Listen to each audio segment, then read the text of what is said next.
So yesterday was day 7, and we spent basically all day getting these cabinets. So we got these cabinets delivered to our cabinet place because it was about $600 cheaper than having it delivered straight to our house. It was 19 boxes, 19 cabinets, and they came on 3 pallets. So we rented about a 20-foot box truck from our local rental place, and we got them, picked them up, brought them here. We used a hand truck to remove them off each pallet and rolled them into the house. There is 5 of the cabinets are right here. And then, so that took about 1 hour to unload 3 pallets, 19 cabinets from the truck to bring inside the house. What we also did was we also put a second coating on of the joint compound, and we sanded it out so the walls are now smooth. Today is day 8, so what we're going to do now is we're going to wash the walls of any dust, and then we're going to paint the kitchen. So the kitchen, all we really need to do is paint the inside of the pantry, paint the walls that you can see. The backsplash area and the cabinets we will not have to paint because, no reason to waste paint because you won't be able to see it. The 2 parts that we will paint is behind the refrigerator and also behind the stove. So that's basically what we're going to do today. So today is day 9. Yesterday on day 8, we did 2 coats of cut-in of the blue. It's very similar to what it used to be, but that's kind of what we did yesterday, was do the cut-in. We decided to do it all the way around the kitchen area and in the breakfast area. The reason why we're going to do the painting is so we can, once we put the cabinets up, we don't have to worry about painting around the cabinets. So today for day 9, we're going to use a roller, do 2 coats of paint around where the cabinets will be, and we're also going to do the white trim around all the windows and door trims. So yesterday was day 10.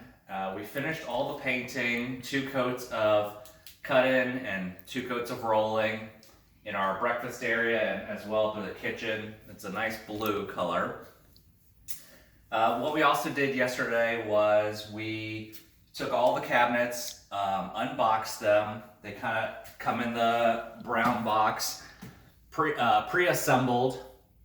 What we did was we took out the shelving, and we also took out the doors because it makes it easier to put on the wall. We identified all the cabinets and put little pieces of tape. We identified what cabinet they were, and then we also put a kind of a code. So we have a U 1 through 10 for the uppers and a B 1 through 9 for the bottoms. We use our blueprint here to correspond where all the cabinets will go. Before we take the doors off of the cabinets, we put a little blue piece of tape on the back of the cabinet to identify, like, if it's a left swinging door, then a knob will be on the right side. So you don't want to drill into the wrong side of a left swinging cabinet, or you don't want to drill on the wrong side of a right swinging cabinet. So we also did that. We marked with blue tape the shelves and the doors that correspond with the cabinets based on our identification code. So that's pretty much day 10. So for, I guess that was 2 days ago. Yesterday for day 11, we started to mount some of our cabinets. So the first thing we did was we had to figure out which cabinets we wanted to assemble first. We thought it's easier to assemble the upper cabinets first, and then, or install the upper cabinets first and then the lower cabinets. If you do the lower cabinets first, then you're going to be, having to jump over the lower cabinets to install the upper cabinets, and you won't have enough room underneath the upper cabinets to install. So it's better to install the uppers and then the lowers.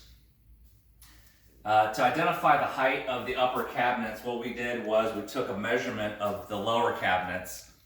They're generally 34.5 inches. Then we had a sample of our countertop. So here's our sample of our countertop. It's granite. Sometimes they're 1.5 inches, but ours is 1.25 inch. So make sure to measure the sample. So we have 34.5 for the base cabinet. We have 1.25 for the countertop.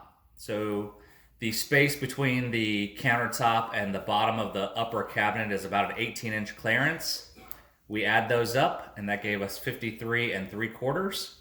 So what we did was we drew a line at 53.75, and once we drew our line, that's where we would place a 2x4. So we just found the straightest 2x4 we could find, and we put it right at where we wanted to put the upper cabinets. So what that does, and then we drilled screws where the studs are. So what that does is that allows us to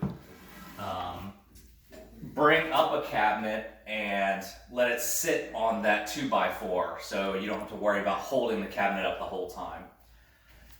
So once we do that, we bring the first cabinet up that we decided to do this corner cabinet because we don't have to worry about spacer pieces, and it's easier to kind of start in the corner and work your way out. So once we bring it up, then we identified where our studs were.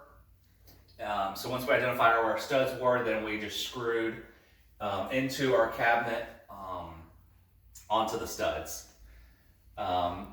So when these inside cabinets, they use like a hollow washer. So you can buy a hollow washer to screw into the inside of the cabinet. It makes it look a little nicer and finished. So like for example, like this one would be one of the ones that has a hollow washer, and I think we screwed, I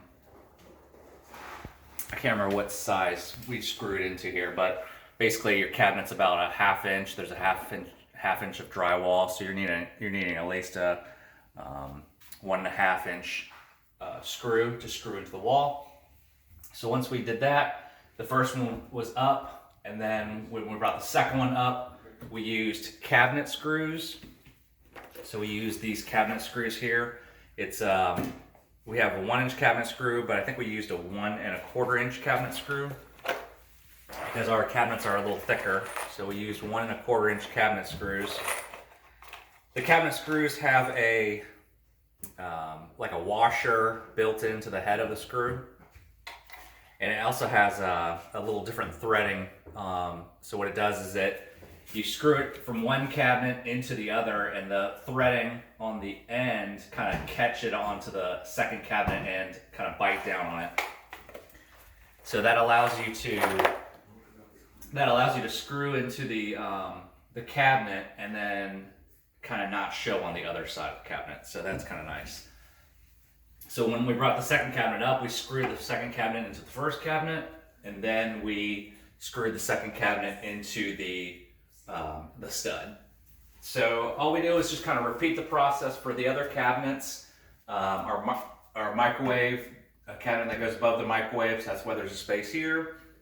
Before we brought this cabinet up, we had to cut a hole for the outlet for the microwave. So we just kind of determined how far from the cabinet it is, and then also how far from the top of the cabinet to determine the cut. This microwave cabinet's a little higher than the other one, so we had to just kind of hold it up what we used was, we used the ladder here. We just brought the ladder over, and then we used some textbooks to prop it up.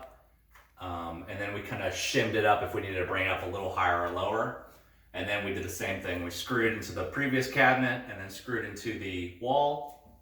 And then for the last cabinet on this side of the wall, we did the same thing. Brought it up to the 2x4, screwed it into the cabinet, and then screwed it into the stud into the wall. So here are a few other tips.